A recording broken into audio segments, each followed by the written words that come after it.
जय श्री सद्गुरु महाराज की जय। श्री सद्गुरु महाराज की जय। श्री सद्गुरु महाराज की जय। स्वागतम गुरुदेव शरणागतम गुरुदेव। स्वागतम गुरुदेव शरणागतम गुरुदेव। स्वागतम गुरुदेव शरणागतम गुरुदेव। स्वागतम गुरुदेव शरणागतम गुरुदेव। स्वागतम गुरुदेव शरणागतम गुरुदेव। श्री सद्गुरु महाराज की जय। आप समस्त निवेदन है सभी लोग अपना अपना स्थान ग्रहण कर लें। पूज्य बाबा मंचासीन हो चुके हैं। अब हम आप पूज्य बाबा के आदेशानुसार यह मंच का कार्यभार हम आप लाभ लेंगे। श्री सद्गुरु महाराज की जय।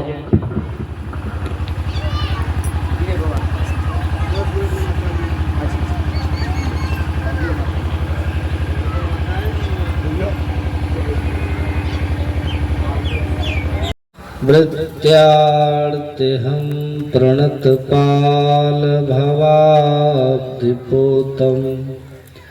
वन्दे महापुरुषते चरणारविन्दम्।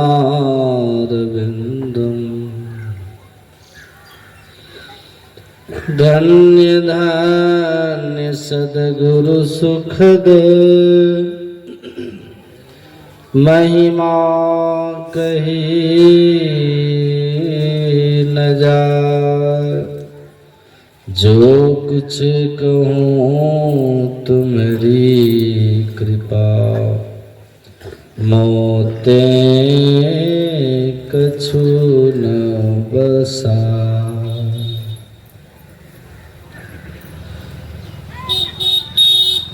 बोलिए प्रेम से श्री सद्गुरु महाराज की। श्री सद्गुरु महाराज की जय। श्री सद्गुरु महाराज की।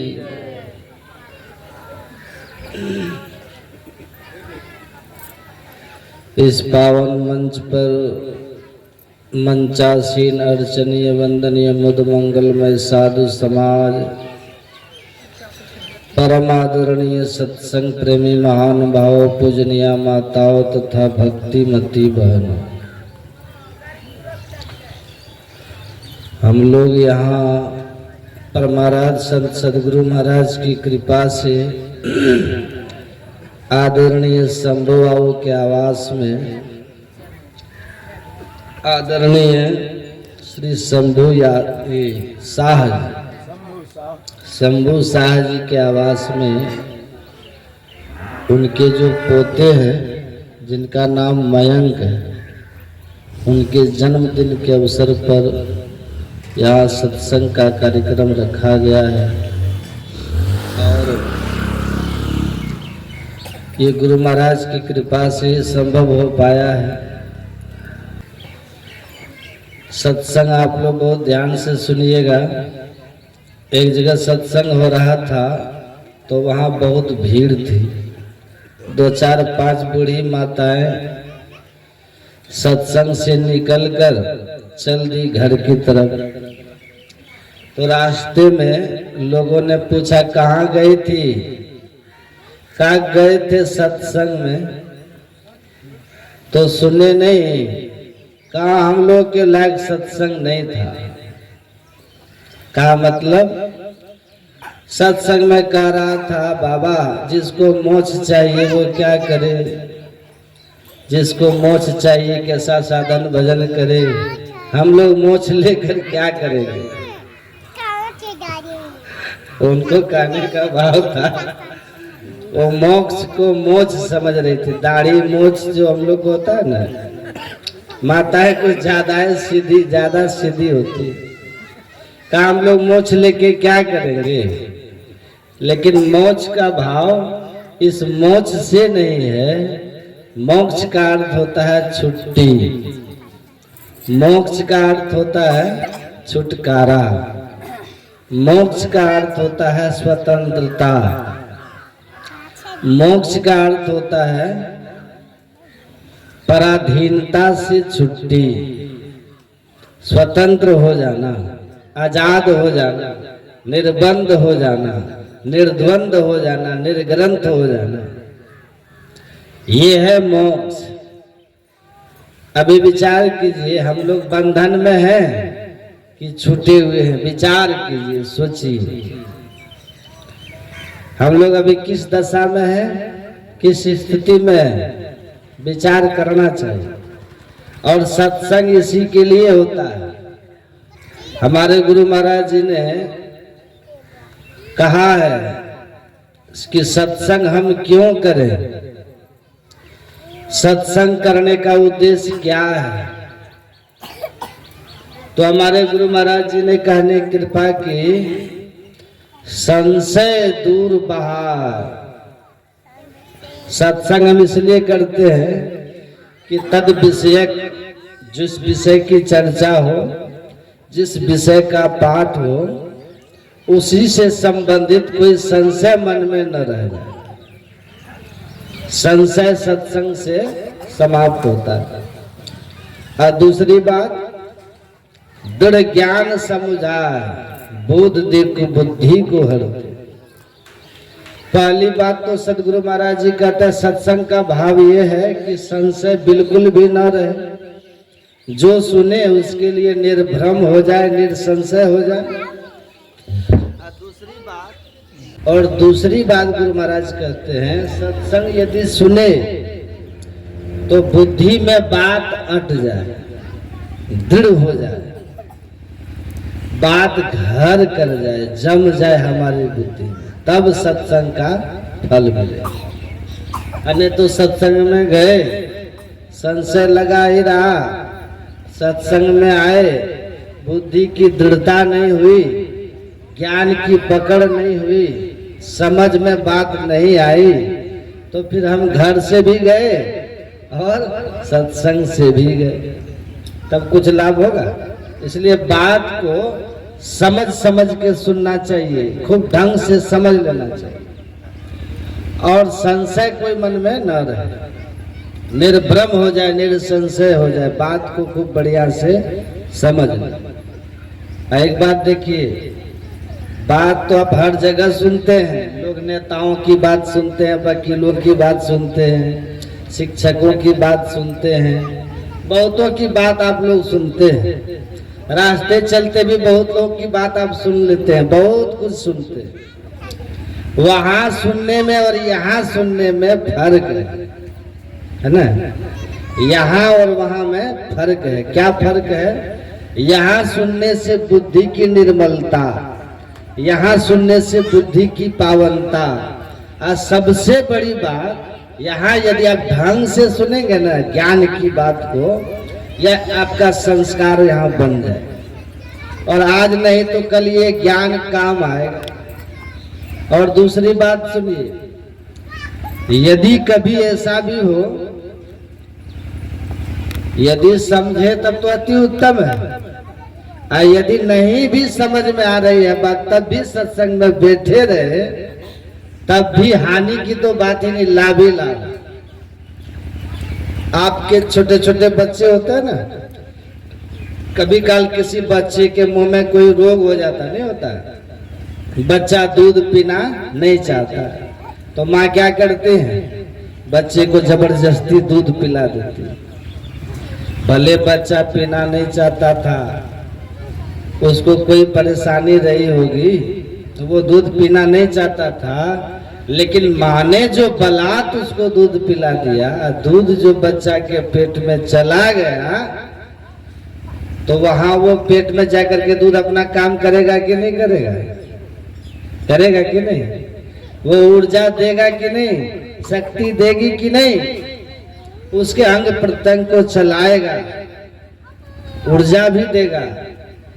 ऐसे ही सत्संग में आकर के आप बैठे, यदि समझे तो बहुत उत्तम बात, और समझेंगे कौन? जो ध्यान से सुनेंगे वही समझेंगे। और यदि कोई बात एकादशी जो समझ में नहीं भी आए तो समझिए इधर न कान से हम सुन लिए भीतर चला गया तो वो संस्कार पैदा करता है, भीतर में संस्कार देता है। और कैसा संस्कार देगा? भक्ति का संस्कार, भक्ति का बीज वपन होता है। ये संस्कार कभी मिटता नहीं है, ये अमानत रहता है। अब भगवान श्री कृष्ण ने तो कह दिया, भगवान ने तो प्रतिज्ञा करके कहा है, कौन्ते प्रति जाने ही न में भक्त प्रणश्यति। हे अर्जुन, मैं संकल्प करके कहता हूं मेरे भक्तों का कभी नाश नहीं होता, इस ज्ञान का कभी नाश नहीं होता। भक्ति बीज बिन से नहीं, जो जुग जाए अनंत, ऊंच नीच घर जन्म ले तो संत को संत। भक्ति बीज पलटे नहीं, आए पड़े जो चोर, कंचन जो बिष्ठा पड़े घटे न ताको मोह। तो ये सत्संग कितना लाभ देगा, है ना? तो हम लोग यहाँ गुरु महाराज की कृपा से आदरणीय श्रवण जी के सुपुत्र के जन्मदिन के अवसर पर सत्संग करने बैठे। यह ईश्वर की कृपा से संभव हुआ है। अपने यहाँ हम लोग वैदिक सनातन धर्मावलंबी हैं ना, हम लोग वैदिक हैं। और वैदिक धर्म में वेद को प्रधान ग्रंथ माना गया, पर वेद सब कोई पढ़ नहीं सकते। वेद को पढ़ने के लिए योग्यता चाहिए, है ना? उसके लिए ज्ञान की गंभीरता, ज्ञान की गहराई चाहिए, उच्च कोटि की समझ चाहिए। वेद पढ़ना सबके बस की बात नहीं है। तो महापुरुषों ने उसी वेद ज्ञान को समझाने के लिए, उनको सरल बना करके, सहज बना करके, सब ग्राही बना करके समझाने के लिए, सब कोई आसानी से समझ जाए, वेद ज्ञान को जान ले, जान करके हृदयंगम करे, इसके लिए महापुरुषों ने बहुत विचार किया। और अपने यहाँ इस काम को करने के लिए भगवान का अवतार भी हुआ। उसी में एक अवतार का नाम है वेदव्यास जी महाराज, महर्षि वेदव्यास। वेदव्यास जी महाराज ने एक ही वेद का 4 विभाग किया। बच्चा सबको सहटाई वैसे, और उसी को ठीक से समझाने के लिए वेदव्यास जी ने महाभारत ग्रंथ की रचना की। और भी खूब बढ़िया से समझाने के लिए और सरल बनाने के लिए वेदव्यास जी ने, तो वेदव्यास जी ने वेद के ज्ञान को, वेद की संदेश को समझाने के लिए वेदव्यास जी महाराज ने 18 पुराणों की रचना की। आज सब कोई जानते हैं अपने 18 पुराण है ना, जिसमें 17 को तो पुराण कहते हैं और एक को महापुराण कहते हैं, जिसको कहते हैं श्रीमद् भागवत महापुराण। उस भागवत महापुराण में वेदव्यास जी महाराज ने इसी वेद ज्ञान को समझाने के लिए तरह तरह से प्रसंग बस उनका विवेचन किया। आज सब कोई जानते हैं इस भागवत ग्रंथ के जो मुख्य वक्ता है वो कौन है? सुखदेव जी महाराज। आज श्रोता कौन है? परीक्षित जी महाराज। तो सुखदेव जी महाराज ने परीक्षित जी से कहा है, अथवा यूं कह दीजिए कि वेदव्यास जी महाराज ने ऐसा वर्णन किया, लिखा है, इस संसार में 3 चीज बहुत दुर्लभ है। ध्यान से सुनिएगा। दुर्लभ कहते हैं उसको जिसको पाना बहुत कठिन है, जो बहुत कठिनाई से मिले, जिसको पाने के लिए थोड़ी मेहनत करना पड़े, परिश्रम करना पड़े, दौड़ भाग करना पड़े, हिम्मत जुटानी पड़े, और तब मिल सके, तब उसका लाभ हो सके, उसी को कहते हैं दुर्लभ, है ना? वेदव्यास जी कहते हैं, ध्यान से सुनिए, लिखते हैं वो, इस संसार में 3 चीज बहुत दुर्लभ है, अर्थात इन 3 चीजों को पाना बहुत कठिन है। कोई बहुत मेहनत करे, बहुत परिश्रम करे, बहुत पुण्य करे, जिनके भाग्यों का उदय हो जाए, अथवा जिन पर ईश्वर की बड़ी कृपा हो जाए, ये सब संजोग जब जीवन में लगता है तब व्यक्ति के 3 चीजें मिलती। भागवत में वेदव्यास जी लिखते हैं, दुर्लभो मानुषो देहो, पहला देहिनाम क्षण भंगुरः तत्रापि दुर्लभा मन्ये वैकुंठ प्रिय दर्शनम। वेदव्यास जी कहते हैं संसार में जो सबसे दुर्लभ चीज है, जिसका पाना बहुत कठिन है, जो अपने से कोई व्यक्ति पा ही नहीं सकता, अथवा दुनिया का कोई व्यक्ति भी जो नहीं दे सकता, न पुण्य करके पा सकता है, न मेहनत करके पा सकता है, किसी के सहयोग से नहीं पा सकता है, न तो वो जो सबसे पहली वस्तु है, सबसे प्रधान पदार्थ है, वेदव्यास जी कहते वो है मानव का शरीर। ये अपने से कोई नहीं पा सकता। आप बहुत मेहनत कर लीजिए, बहुत पुण्य कर लीजिए, बहुत दान कर लीजिए, बहुत यज्ञ कर लीजिए, आज सोचिए कि अपने से हम मानव तन को प्राप्त कर लेंगे, ये बहुत कठिन है। वेदव्यास जी कहते हैं ये मानव का तन पाना बहुत कठिन है। मानव तन पालिए तो फिर सब सुलभ हो जाता है। मानव के शरीर में है तो सुंदर सुंदर भोजन भी कर लेते हैं, मानव के शरीर में है तो अच्छा अच्छा कपड़ा भी पहन लेते हैं और अनुकूल कपड़ा पहन लेते हैं। अभी देखिए ठंडी का समय है ना, ठंडी में जैसा वस्त्र आपको चाहिए, जैसा पोशाक हमको चाहिए, जो अभी के वातावरण के अनुकूल है, ऐसा कपड़ा हम लोग पहन लेते हैं। ठंडी लगती है, चादर ओढ़ लेते हैं, कंबल ओढ़ लेते हैं, स्वेटर पहन लेते हैं, टोपी पहन लेते हैं, अग्नि भी जला करके घूरा ताप लेते हैं, धुनी ताप लेते हैं। ठंडी का समय है, मानव का तन हमको मिल गया, ये सब व्यवस्था हम कर सकते हैं। लेकिन और भी ये सब व्यवस्था और सब में कुत्ता ऐसा कर सकता है, गाय ऐसा कर सकती है, अन्य कोई भी जीव ऐसा नहीं कर सकता। ये मानव तन में सब तरह की व्यवस्था अनुकूलताएं हैं। मानव ही बढ़िया से बढ़िया भवन बना करके, सुंदर महल बना करके तब उसमें रह सकता है, सुख ले सकता है। मनुष्य ही एक से एक भोजन बना करके उसका स्वाद ले सकता है। गाय के लिए, भैंस के लिए तो बस निश्चिंत वो हरी घास ही सब दिन खाएगा, वो बस कुट्टी भूसा ही खाते रहेंगे। लेकिन मनुष्य को देखिए, कभी खीर खाता है तो कभी पूरी खाता है, कभी तरह तरह का मिष्टान खाता है, मेवा खाता है, 56 प्रकार का व्यंजन भोग मनुष्य तो लगाता है। ये सब व्यवस्था है मनुष्य के लिए। इसलिए वेदव्यास जी कहते हैं मानव का तन जो अभी मिला हुआ है, जहाँ सब तरह की अनुकूलता है, व्यवस्था है, ये अपने से कोई नहीं पा सकता। मनुष्य बने तभी तो आप नेता बन पाते हैं, पहले मनुष्य बने तभी तो आप मास्टर साहब भी बन पाते हैं, पहले मनुष्य बने तभी तो आप डॉक्टर साहब भी बन पाते हैं, किसान बन पाते हैं, खेतीहर बन पाते हैं। आप पहले मनुष्य बने तभी तो आप बिजनेसमैन, व्यापारी भी बन जाते हैं। तो सबकी जड़ तो मानव का तन है। गाय ऐसा नहीं करती, भैंस ऐसा नहीं कर सकती, जो जंगलों का राजा शेर है वो भी ऐसा नहीं कर सकता। इसलिए वेदव्यास जी कहते ये मानव का तन पाना बड़ा दुर्लभ है।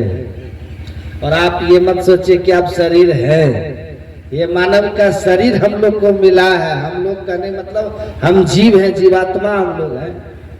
शरीर अलग है, हम लोग अलग हैं। शरीर है जड़, हम लोग हैं चेतन।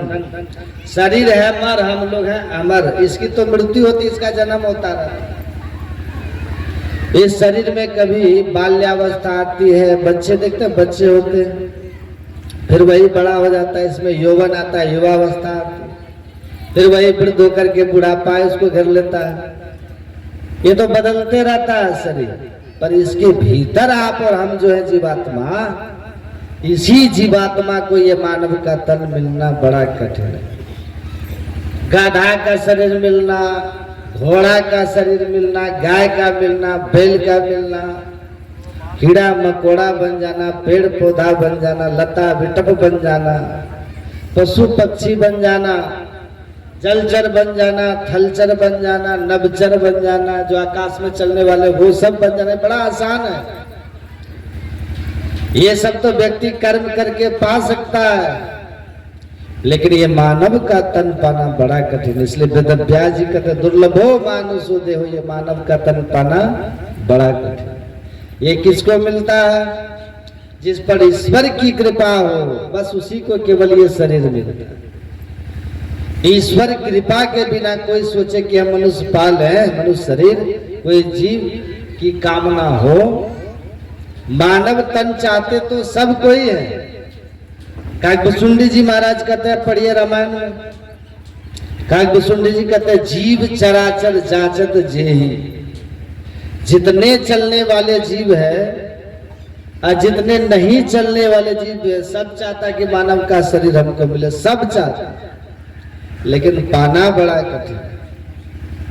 और आपको आश्चर्य लगेगा, देवी देवता भी चाहता कि मानव का तन मिले। ये वचन किसी आम व्यक्ति का नहीं, राम भगवान का वचन है। राम भगवान का तो सुर दुर्लभ। ये मानव का तन देवताओं को पाना भी बड़ा कठिन है, पर चाहते वो भी सबको ही नहीं मिलता। जिन पर ईश्वर की बड़ी कृपा होती है वो करुणा करते हैं, दया की दृष्टि से जब ईश्वर किसी को देखते हैं ना, तब ये मानव का तन मिलता है, नहीं तो पाना बड़ा कठिन है। मान लीजिए ईश्वर की कृपा हो गई, मानव का तन आपको मिल गया, इसको सब दिन रख पाइएगा? रख पाएंगे सब दिन इसको? आप कितना बॉडी गार्ड रख लीजिए, आप कितनी भी बड़ी भयंकर हार्ड सिक्योरिटी में चलिए, गार्ड रख के चलिए, चलते ना आजकल लोग गार्ड लेके चलते हैं, आप कितनी भी व्यवस्थाएं लेके चलिए, पर इसको सब दिन रख पाइएगा? इसको रख नहीं पाइएगा। तो पहला तो दुर्लभ है कि मानव का तन मिले, यही सबसे बड़ा दुर्लभ है। और यदि मानव का तन ईश्वर कृपा से मिल भी गया तो इसको अपने इच्छा अनुसार, अपने मनोनुकूल आप चाहिए कि हम सब दिन रखें तो रख पाइएगा?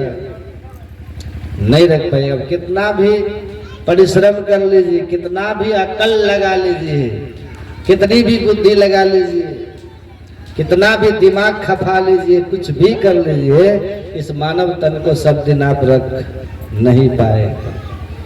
एक व्यक्ति ने कहा कि बाबा हम बूढ़ा कभी नहीं होंगे। बूढ़ा? हमने कहा क्यों नहीं होंगे? कहा हम च्यवनप्राश खाते हैं।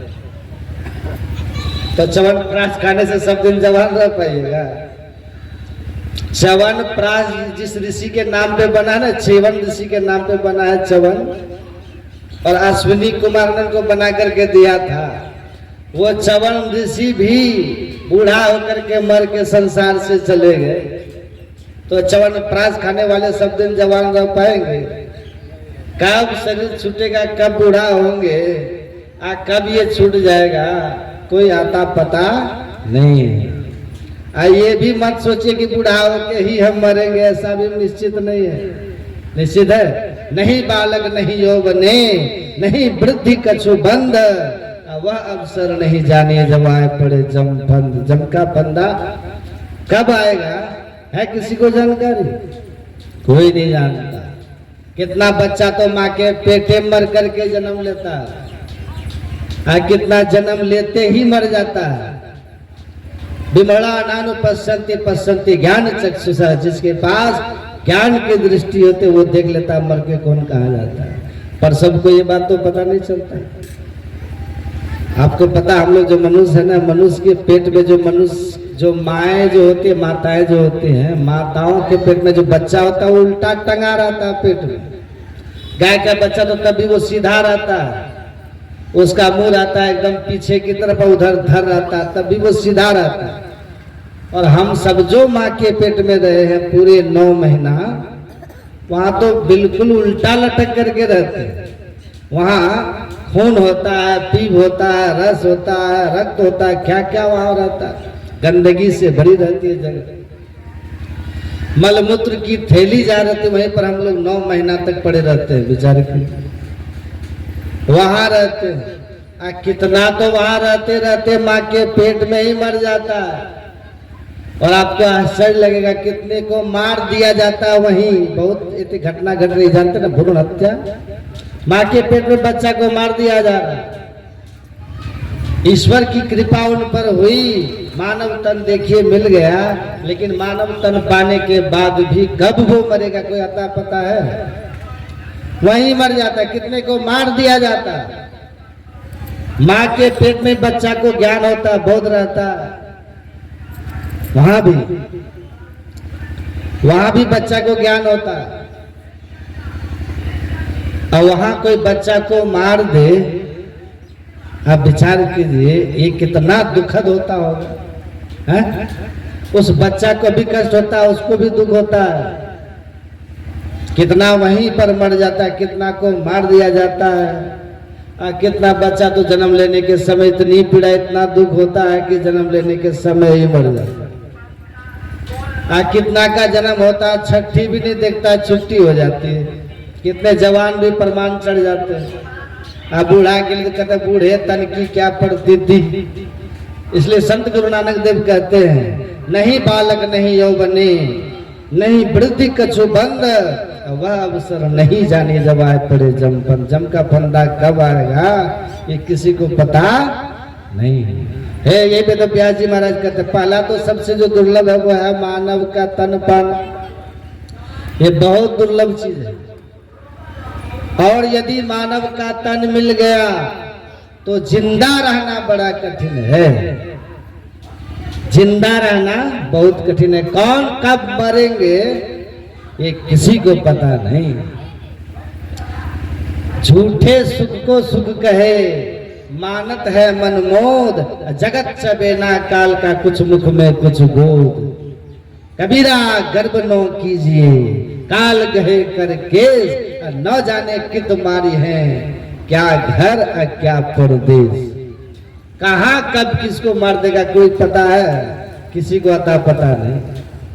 तो दूसरा जो सबसे दुर्लभ चीज है वेद व्यास जी कहते वो है मानव का तन जिंदा रहना। यदि जिंदा रह गए तब, पहला तो दुर्लभ ये था कि मानव का तन कठिन है पाना, ईश्वर कृपा से मिल गया। ईश्वर कृपा से हम जिंदा भी हैं, पढ़ लिख लिए, पढ़ लिए, नौकरी चाकरी कर रहे, खेती गृहस्थी कर रहे, बिजनेस व्यापार कर रहे, हम जिंदा भी हैं, अपना कमा रहे, खा रहे हैं, बाल बच्चा का परवरिश कर रहे, अपनों से मिलके हैं, मित्र से दोस्ती करके दुश्मन से झगड़ा करते रहते, अड़ोसी पड़ोसी प्रेम से रहते। ये समय हमारा बीत रहा है ना। लेकिन वेद व्यास जी कहते हैं यदि आप जिंदा हैं, जिंदा रहने के बाद भी एक चीज बहुत दुर्लभ है जो सबको नहीं मिलता। वो क्या है दुर्लभ चीज? दुर्लभो मानुषो देहो देहि नाम क्षण भंगुरः तत्रापि दुर्लभम मन्ये वैकुंठ प्रिय दर्शनम। इसमें सबसे जो दुर्लभ चीज है वह यही सत्संग का प्राप्त हो जाना। ये सत्संग का प्राप्त हो जाना बहुत दुर्लभ है। मानव का तन मिल गया, दुर्लभ था, ईश्वर कृपा से मिल गया। हम जन्म ले लिए, संसार में आ गए, अभी तक जीवित है, ये ईश्वर की कृपा।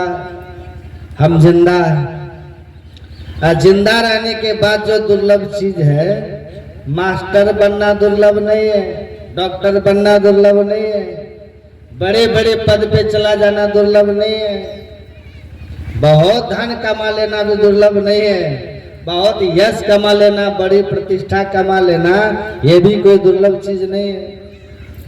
सब कुछ पा लेना बड़ा आसान है। लेकिन वेद व्यास जी कहते हैं कोई संत जीवन में मिल जाए, संत का सानिध्य हमको मिले, संत का संग हमको मिले, संत का दर्शन हो जाए, संत का ज्ञान हमको सुनने के लिए मिल जाए, संत का वचनामृत पान करने के लिए मिल जाए, ये बहुत दुर्लभ चीज। ये बात कौन बोल रहे हैं? हम कौन बोल रहे हैं? ये वेद व्यास भगवान, जो भगवान के अवतार है वो बोल। ये सत्संग पाना, संत महापुरुषों का दर्शन पाना, ये बहुत दुर्लभ चीज। लेकिन ये मिलता है किसको? संत का दर्शन किसको होता है?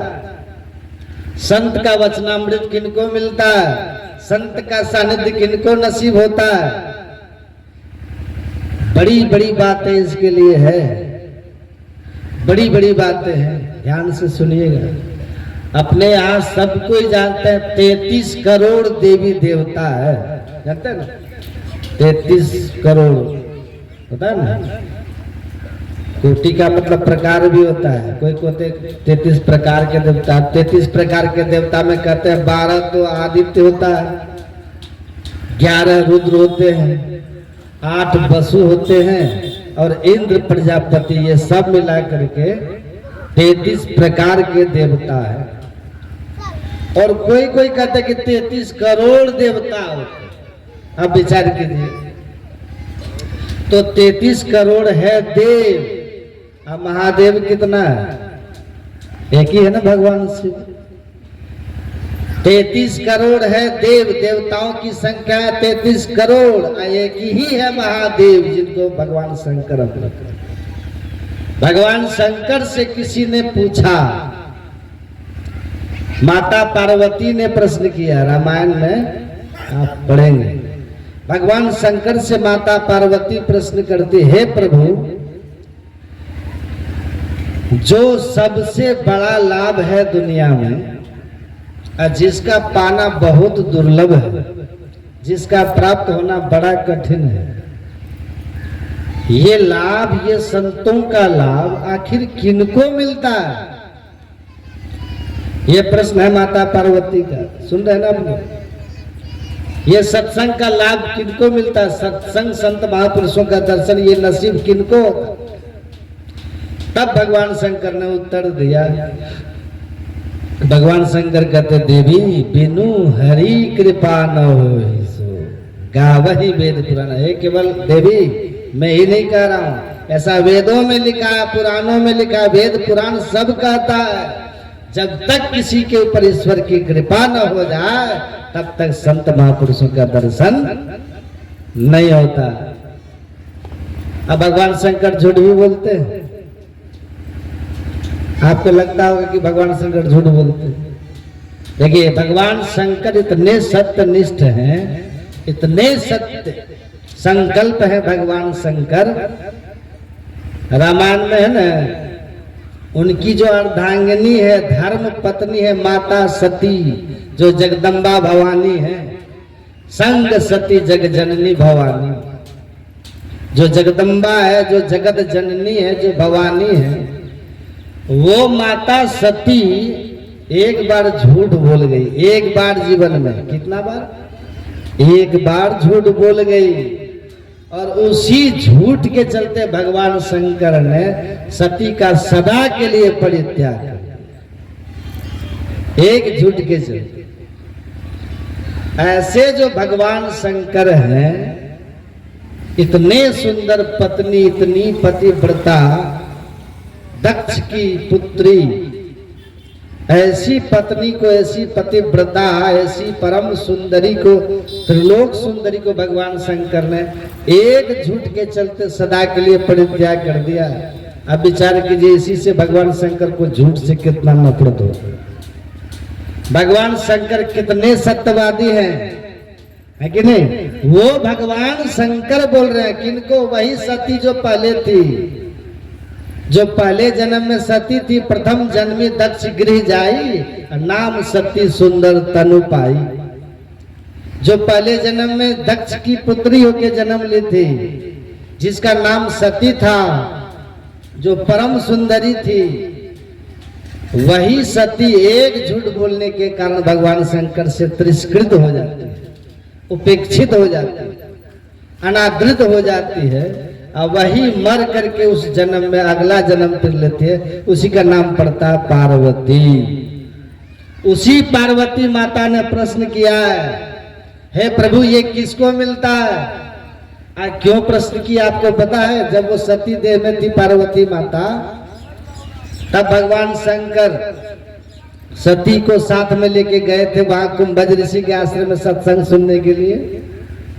एक बार त्रेता जुग माही शंभु गए कुंभज ऋषि पाही, असंग सती जग जननी भवानी, पूजे ऋषि अखिलेश्वर जानी। राम कथा मुनि बरज बखानी, सुनी महेश परम सुख मानी। सती वहां गई तो थी शंकर भगवान के साथ में सत्संग सुनने, पर सती ने वहां जाकर के भी सत्संग नहीं सुनी। इधर का चिंतन करती रही, उधर का चिंतन करती रह गई। ऐसी बात वैसी बात, सभी बातों को सोचते विचारते रह गई।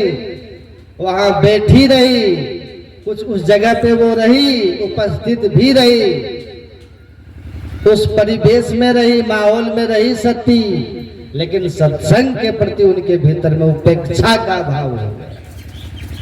और उपेक्षा का भाव जब व्यक्ति के भीतर में पैदा होता है तो फिर न वो कुछ सुन पाता है न कुछ समझ पाता है, उसका ध्यान है उधर से। सती वहां रह करके भी सत्संग को न सुन सकी न समझ सकी, और वही सत्संग का जो अनादर सती ने किया, उसी सत्संग के अनादर करने के कारण सती के साथ ऐसा घटित हुआ, ऐसा कुछ विघटित हो गया कि सती को अपने पिताजी के यज्ञ में जाकर के अपने शरीर का परित्याग करना पड़ा, मर गई। हाँ, मर करके फिर वही अगले जन्म में पार्वती बनती। सती कोई साधारण नहीं थी, उनको पहले जन्म का स्मरण था, सत्संग का अपमान की थी, सत्संग को उसने अवहेलना की थी, अनादर की थी, उसका बड़ा भयंकर परिणाम निकला था। शंकर भगवान का वचन है, साधु अवज्ञा तुरंत भवानी, कर कल्याण अखिल के हानि। साधु अवज्ञा कर फल ऐसा, लंका जरे निशिकर कर जैसा। यदि कोई साधु का अपमान करे, साधु की अवहेलना करे, सत्संग का तिरस्कार करे, शंकर भगवान का, तो उसका कल्याण कभी नहीं होता। वही ये सती मर करके इस जन्म में पार्वती बनी। और वही प्रश्न फिर पार्वती का कि हे प्रभु, आप कृपा करके बताइए, जो सत्संग है, ये संत महापुरुषों का दर्शन है, ये कैसे मिलता है, जिसका प्राप्त होना बड़ा लाभ है। गिरिजा संत समागम समन लाभ कचवन, भगवान शंकर कहते हैं। तो पार्वती माता प्रश्न करते हैं, जिसका पाना बड़ा लाभ की बात है, ये सत्संग मिलना बड़ा लाभ की बात है, सबसे बड़ा लाभ की बात है। ये सत्संग, ये महापुरुषों का संग आखिर किसको मिलता है, कैसे मिलता है? तब भगवान शंकर, जो देवों के देव महादेव हैं, जो भोलेनाथ अवधर दानी हैं, जो महान शक्तिनिष्ठ हैं, जो झूठ को कभी बर्दाश्त नहीं करते, उस भगवान शंकर ने कहा, उनके मुख से निकला हुआ ये भाव है।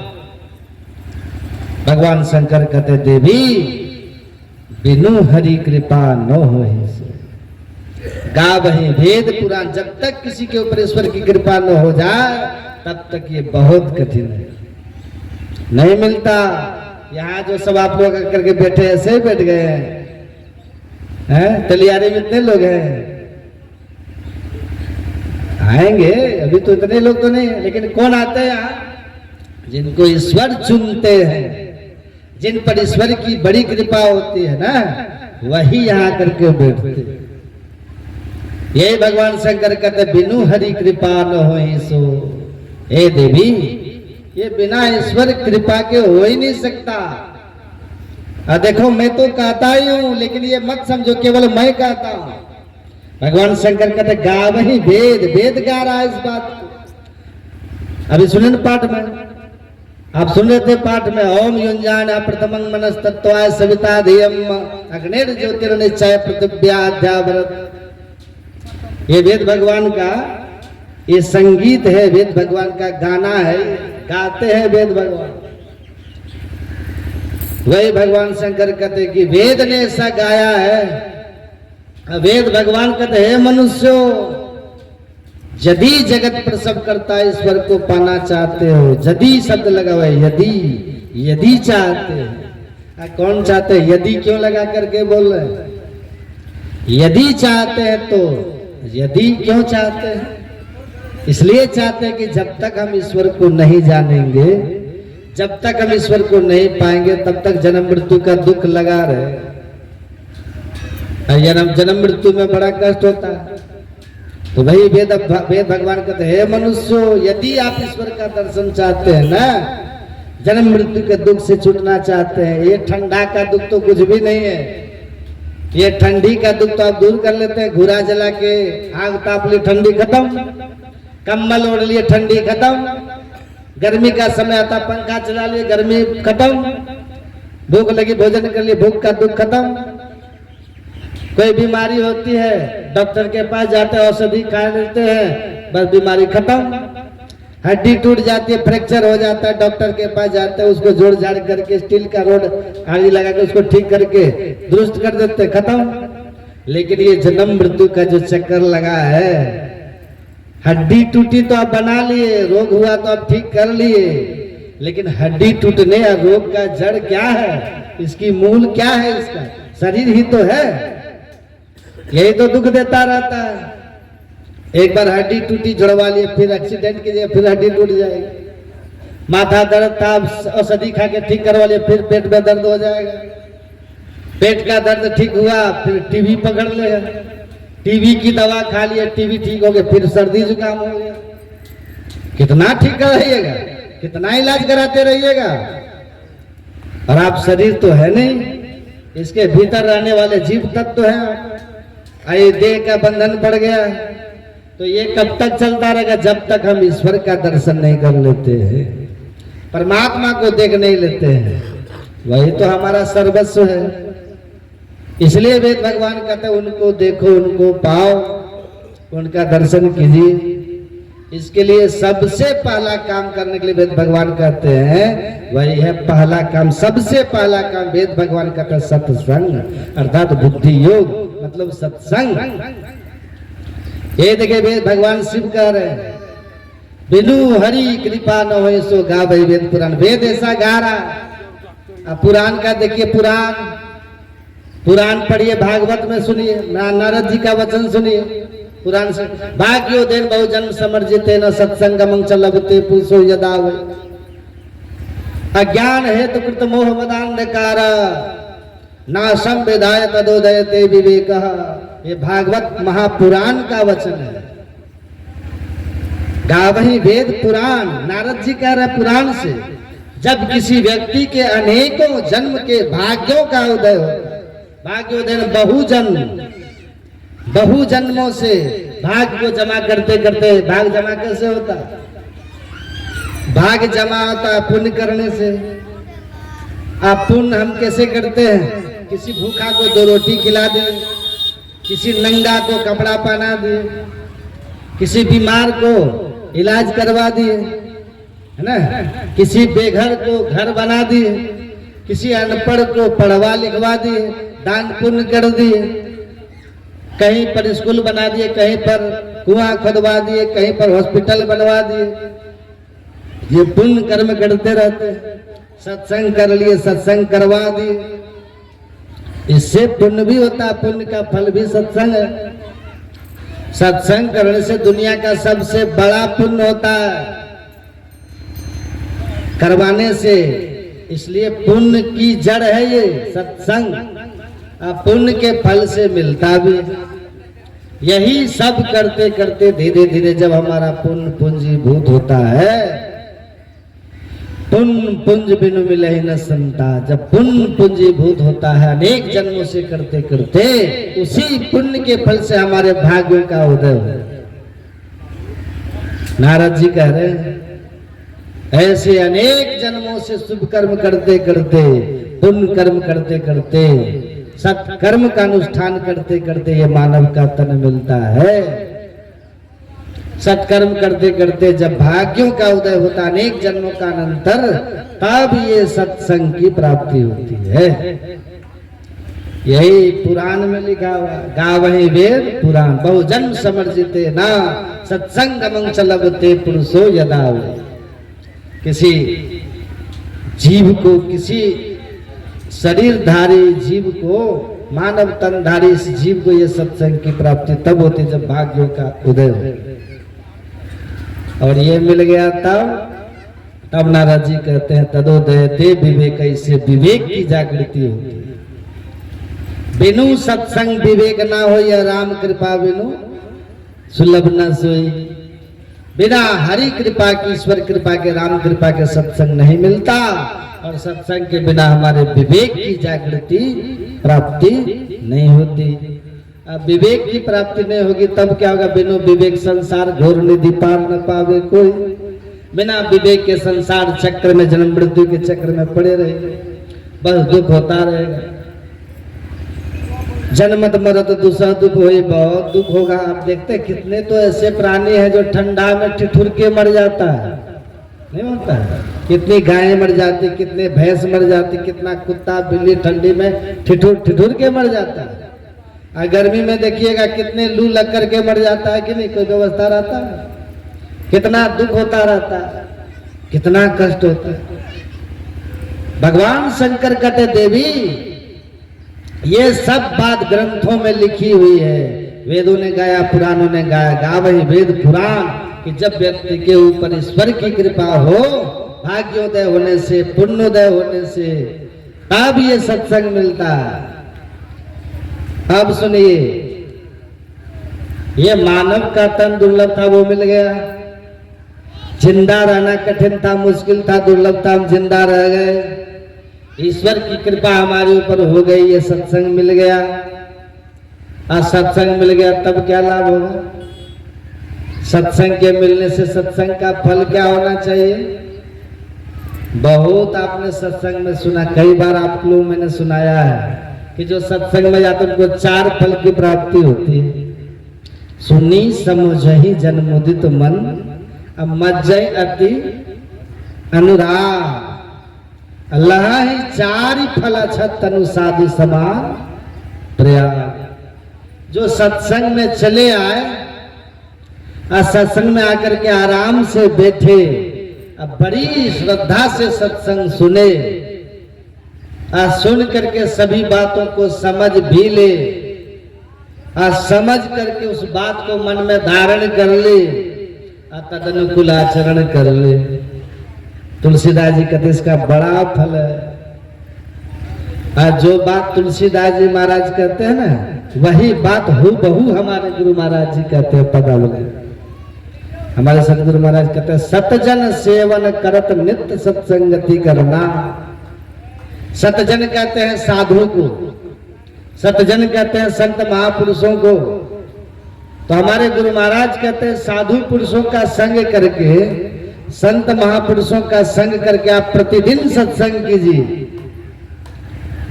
और सत्संग में सुनिए, बात को समझिए, मनन करिए, मनन करके और ठीक से गहराई से समझिए।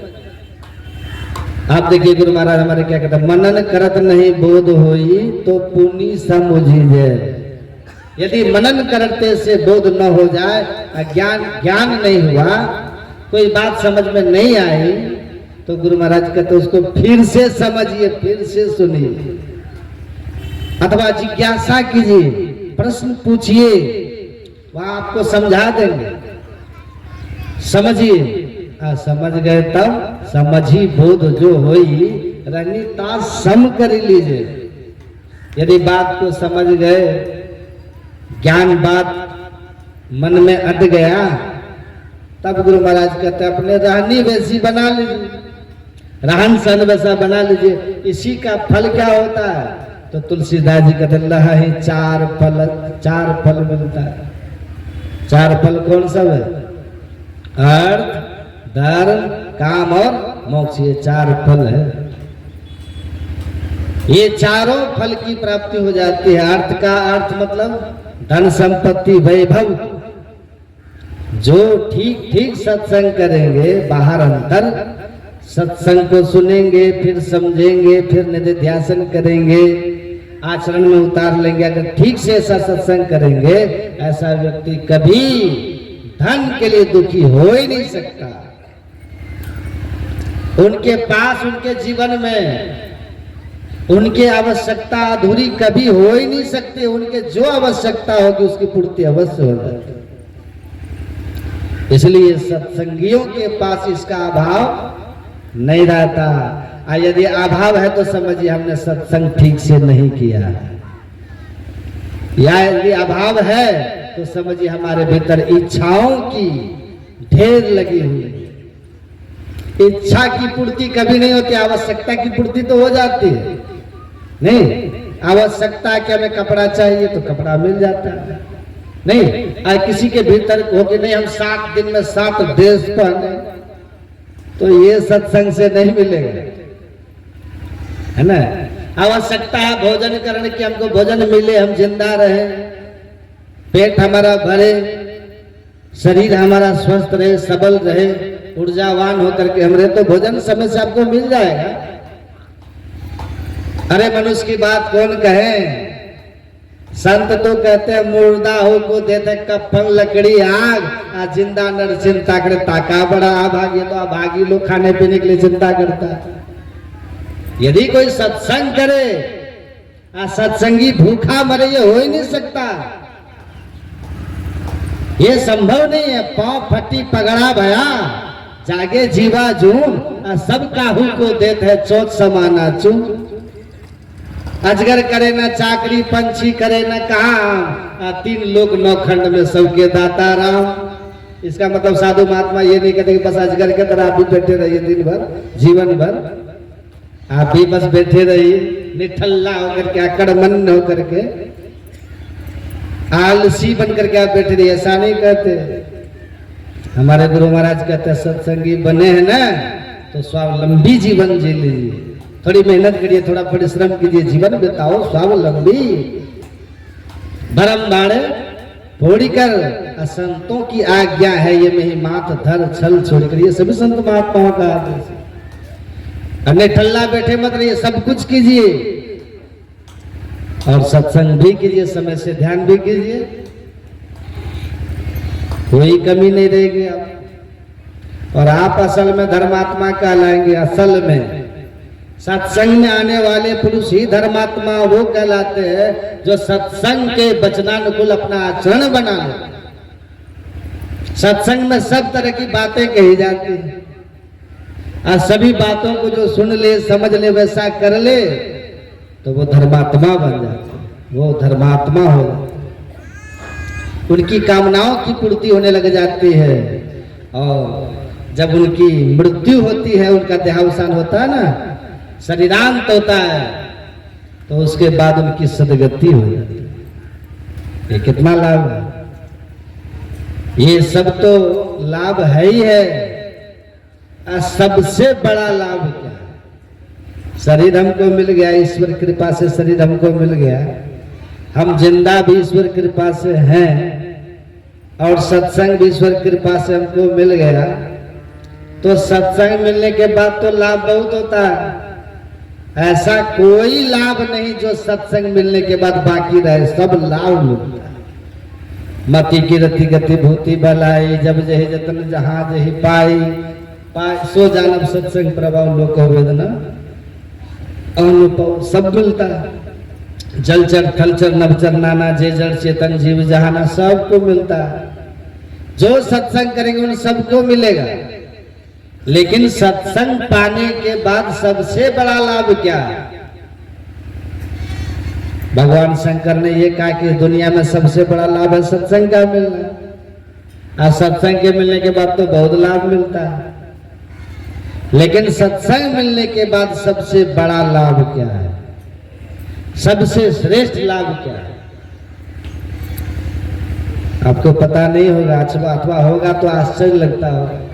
सत्संग में आने से व्यक्ति का रोग भी ठीक हो जाता है, सत्संग में आने से निसंतान को संतान भी हो जाती है, सत्संग में आने से निर्धन को धन भी हो जाता है, सत्संग में आने से पद दलित को पद की प्राप्ति भी हो जाती है। सत्संग से ये सब लाभ होता है।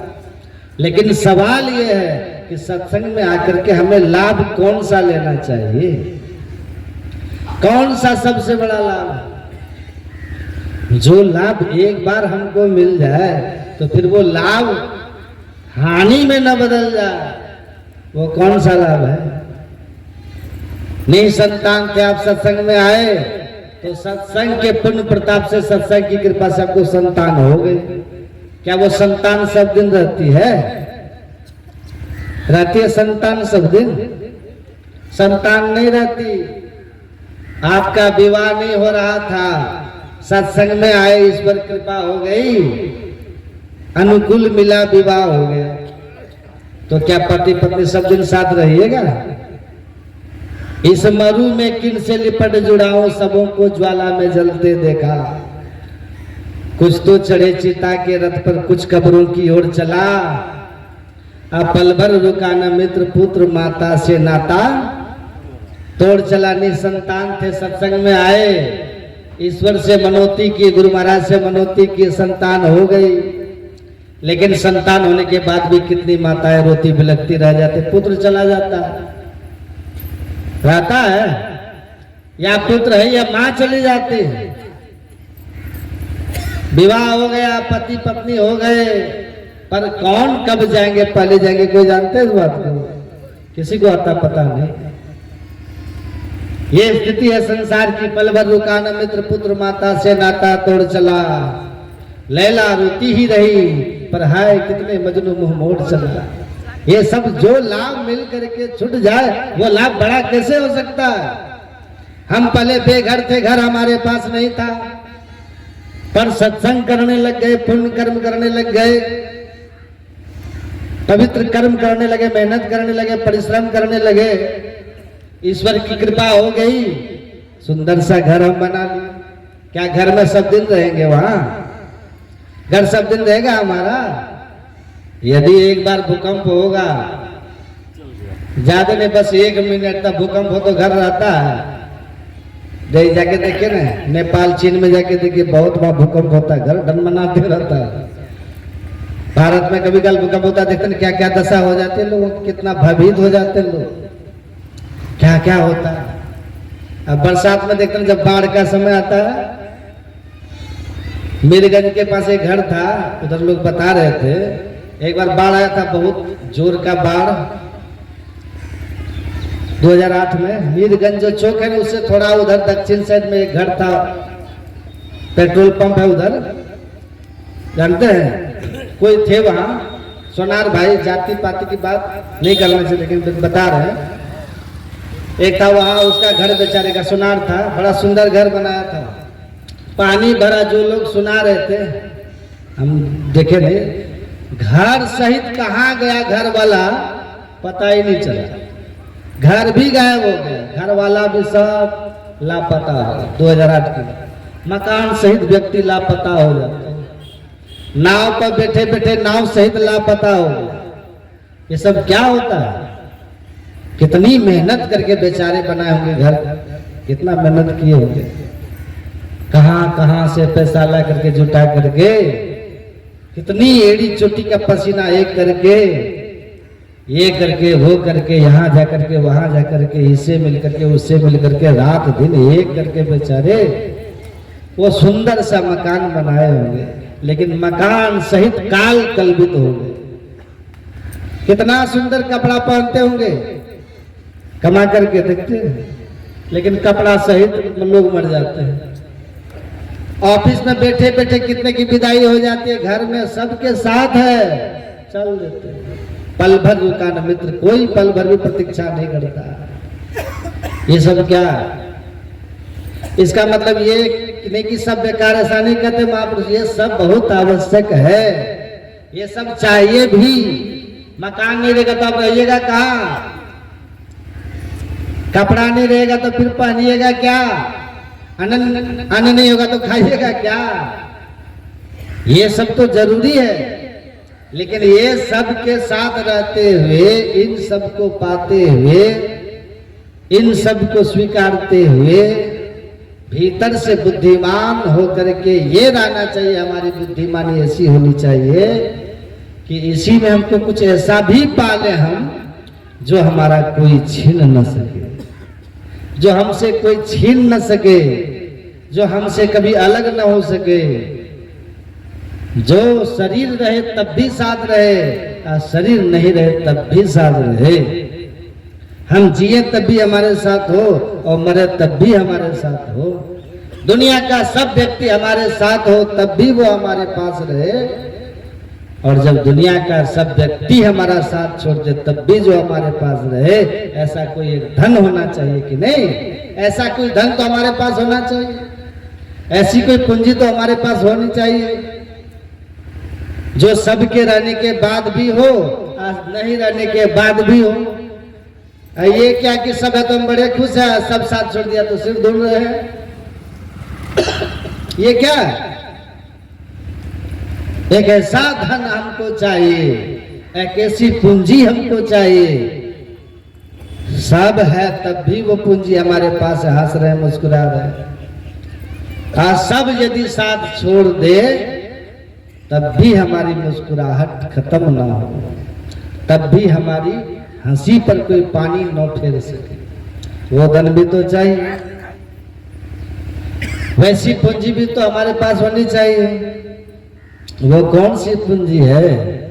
अब वो पूंजी कहाँ मिलेगी? यही है विवेक, यही है विचार, यही विवेक आपको सत्संग में मिलेगा। आपके पास तो कोई नेता जाएंगे उधर से खूब बढ़िया सड़क बना देंगे, आपका बनाते हैं कि नहीं? आप कितना सुंदर सा घर बना लेते हैं, लेकिन वो घर सिर्फ दिन एक जैसा रहता है सब दिन, न रोड एक जैसी सब दिन रहती है, न घर एक जैसा सब दिन रहता है। कपड़ा खरीदते 6 महीना साल भर होते तो देखिए पट फुट के पुराना होके पट फुट के खत्म हो जाते हैं। ये सब क्या है? कोई नेताजी आते स्कूल बनवा देते, कोई नेताजी आते स्कूल बनवाए सड़क बनवा देते, कोई नेताजी आते हॉस्पिटल बनवा देते। उधर से कोई व्यक्ति आता हमको बहुत धन दे देता, उधर से कोई व्यक्ति आता हमारा घर बनवा देता। ये सब कुछ तो हम पा लेते हैं, लेकिन ये सब दिन रहता है? सब दिन नहीं रहता। एक ऐसा धन हमको चाहिए जो हमारे पास सब दिन हो। ये कितना बदल रहा है देखिए, ये सब परिवर्तन हो रहा है। न वो सड़क मिलेगी, न वो व्यक्ति मिलेगा, व्यक्ति नाक नक्शा फिर बदल जाता है, सब बदल जाता है। 2 साल पहले कितने अच्छे थे, अभी कैसे हो गए? एक ऐसा धन हमारे पास हो जो हमारे पास रहे तो सब दिन वैसा ही रहे, सब दिन बरकरार रहे, जिसके लिए न कभी शोक हो, न कोई संताप हो, न खोने का डर हो, न बिछुड़ने का डर हो, न किसी के चुराने का डर हो, न वो आग में जल सके, न पानी में बह सके। ऐसा एक धन तो हमारे पास होना चाहिए कि नहीं? वही धन जब किसी को मिलता है तो वो परम संतुष्ट हो जाता है, वो भीतर से कृतकृत्य हो जाता है। जो धन एक बार मिले तो फिर कभी खोए नहीं, जो कभी बिछुड़े नहीं, जो हमारे पास सदा के लिए बरकरार हो जाए, रहे, अमानत रहे। यही है सत्संग का सबसे बड़ा लाभ, ये सबसे बड़ा लाभ। और जो सत्संग हमको ये बड़ा लाभ दे दे, वास्तव में वही सत्संग है। लेकिन अब तो सत्संग में भी भूत खेल होने लगा है, सत्संग में जादूगिरी होने लगा। लोग सत्संग करते भगवान का, भगवान की चर्चा करते, भगवान की बात करते हैं हम लोग, वो भी बारी बारी बात करते। लोग बाहरी धर्म की बात करते तो बाहरी बारी करते, लेकिन लोग कैसे आए, कैसे झुके? लोग भी वही जाते जहाँ कोई जादूगर जादूगरी दिखाए, जहाँ कोई भूत खेल होता है ना, वहीं पर लोग भी जाते हैं। जहाँ पर कोई आशीर्वाद की बात हो, रोग भगाने की बात हो, मकान बनाने की बात हो, संतान पाने की बात हो, विवाह शादी की बात हो, लोग भी वहीं जाते हैं। ऐसे सत्संग में हम नहीं आते जिस सत्संग में आने के बाद ऐसा लाभ हमको मिले, जो लाभ कितना भी बाढ़ आ जाए तभी उसको बहा न सके। ऐसा लाभ हमको मिले चाहे कितना भी अग्निकांड हो जाए पर उसको जला न सके। ऐसा लाभ हमको मिले चाहे दुनिया, पूरी दुनिया हमारा शत्रु बन जाए, तब भी उस लाभ को छीन न सके। ऐसे लाभ की बात कोई नहीं करता। कबीर साहब कहते हैं ये दुनिया दीवानी हो रही, ऐसी दीवानी दुनिया भक्ति भाव नहीं बुझे जी। कोई आवे तो बेटा मांगे, लोग सत्संग ना करके बेटा की मांग करते, संतान संतति की मांग करते। कोई आवे तो बेटा मांगे, यही गोसाई दीजिए जी। कोई आवे दुख का मारा हम पर कृपा कीजिए जी, वो कहते हैं मेरा दुख दूर कर दीजिए किसी तरह। एक बार दुख दूर होगा फिर दुख होगा कि नहीं होगा? माथा में दर्द था बहुत दिन से, गए सत्संग में, बाबा कृपा कीजिए माथा दर्द हमारा ठीक हो जाए। अब बाबा कृपा कर दिए, थोड़ा मंत्र मार दिए, जादू टोना कर दिए, माथा दर्द ठीक हो गया। कहते वाह यही गुरु, यही बढ़िया बाबा है। लेकिन फिर दोबारा माथा में दर्द होता है कि नहीं बताइए? सब दिन के लिए ठीक हो जाता है माथा दर्द, फिर हो जाता है। कुछ भी पा लीजिए वो फिर से खत्म हो जाता, मिल करके बिछड़न को दुख भारी। वही कबीर साहब ने ऐसी दीवानी दुनिया भक्ति भाव नहीं बूझे जी, कोई आवे तो बेटा मांगे यही गोसाई दीजिए जी, कोई आवे तो का मारा हम पर कृपा कीजिए जी, कोई आवे तो दौलत मांगे, धन की यातना करते, धन की कामना करते, कहते बाबा धन नहीं है कृपा कीजिए। अगर धन आपको पाने का आशीर्वाद दे भी देंगे तो क्या हो जाएगा, क्या मिलेगा आपको। इंदिरा गांधी थी ना, गई थी देवराहा बाबा के पास, हार गई थी बेचारी, देवराहा बाबा के पास गई कि बाबा हार गए आशीर्वाद दीजिए, का ठीक है जाओ आशीर्वाद देता हूँ, जीत जाओ। वो जीत तो गई, प्रधानमंत्री बन गई, लेकिन रही सब दिन घरे में। देखिए बेचारी घरे में वो कैसे संजोग लगा कि घरे में छुप कर किसी ने मार दिया, कहाँ बची। राजीव गांधी को देखिए, वो भी बड़ा भक्त थे देवराहा बाबा के, वो भी जाते आशीर्वाद मांगते रहते थे, बाबा आशीर्वाद देते रहते, वो भी प्रधानमंत्री बन गए। अब प्रधानमंत्री बन करके गए थे मुंबई शहर, मुंबई में वहां भाषण देना था उनको, पूरे शहर को नाकाबंदी कर दिया गया था। अब वहां राजीव गांधी खड़ा है भाषण देने के लिए, लाखों की भीड़ है, एकदम गली गली चप्पा चप्पा वहां पुलिस का पहरा, लेकिन उसी भीड़ में प्रधानमंत्री है और उसकी सिक्योरिटी, अब विचार कीजिए कैसा होगा। लेकिन वहीं पर कैसे कैसे बम फूटा और उनका वही चिथड़ी उड़ गया बेचारा, रहा सब। अब विचार कीजिए मेहनत कितनी, परिश्रम कितना, कहाँ तो बेचारा पायलट था, हवाई जहाज का ड्राइवर था, अब मेहनत किया, माँ का भी देन रहा, कुछ प्रधानमंत्री बने, लेकिन देखिए परिणाम क्या हुआ। उसी का भाई था संजय गांधी, हम लोग को तो साइकिल नहीं मिलता चढ़ने के लिए, अब वो हवाई जहाज में उड़ रहा था वहां आकाश में, वहीं उड़ते उड़ते वहीं प्लेन क्रैश कर जाता, वहीं पर एक्सीडेंट होता, वहीं वो मर जाता। कहावत है आपने यहाँ बन गया ना, कहावत बन गया। राजीव मरा मद्रास में, ये कहावत लोग कहते हैं, राजीव गांधी मरे मद्रास में, इंदिरा गांधी मरी आवास में, संजय गांधी मरे आकाश में। मद्रास में भी मृत्यु का तांडव और आवास में भी मृत्यु का तांडव और आकाश में मृत्यु का तांडव। तो यहाँ तलियारी में तांडव नहीं है, सब जगह कोई आवे तो दौलत मांगे, भेंट रुपया लीजिए जी। अब 2 रुपया चढ़ाते हैं, 10 रुपया चढ़ाते हैं, लाख की कामना करते हैं। ये सत्संग का लाभ बड़ा लाभ नहीं है, ये नहीं है। कोई करावे ब्याह सगाई सुनत गोसाई दीजिए जी। कबीर साहब कहते सांचे का कोई ग्राहक नहीं, झूठे जगतपति जी। जो जैसा ग्राहक होना चाहिए सत्संग माने के बाद, ऐसा कोई ग्राहक मिलता और देने वाला भी वैसे सब बैठा हुआ है। देने वाला भी अब जादूगरी करने लगा, सत्संग मंच पे जादूगर बन करके बैठा हुआ है। उनको भी भगवान की चर्चा से कोई मतलब नहीं, भगवान की कथा कम और जादूगरी ज्यादा, तंत्र मंत्र ज्यादा, लोग उधर ही भाग रहे हैं।